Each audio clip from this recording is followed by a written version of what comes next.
దేవీ నవరాత్రులలో డే 3 కోసం ఈ కమ్మని చిక్కని సేమియా పాయసం నోటికి హాయిగా ఎంతో రుచిగా ఈజీగా ఎలా చేసుకోవాలో ఇప్పుడు చూసేద్దామా.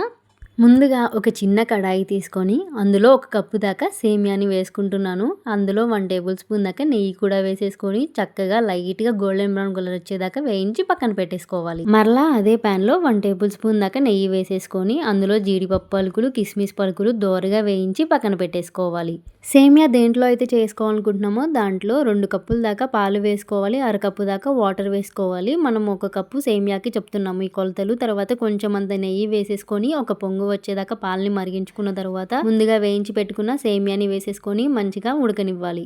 ఇప్పుడు అందులో 1/2 టేబుల్ స్పూన్ దాకా యాలకుల పొడి మరియు ముందుగా ఫ్రై చేసి పెట్టుకున్న జీడిపప్పు మరియు కిస్మిస్ పలుకుల్ని వేసుకొని మంచిగా 5 నుంచి 10 నిమిషాల దాకా మరలా ఉడికించుకోవాలి.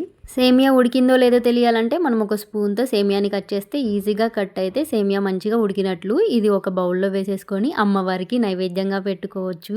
నవరాత్రికి కావాల్సిన అన్ని ప్రసాదాలు మన ఛానల్లో ఒక్కొక్కటిగా అప్లోడ్ చేస్తూ ఉంటాను, వెళ్ళి చూసేయండి. నచ్చితే సబ్స్క్రైబ్ చేయడం మాత్రం మర్చిపోకండి. Bye bye.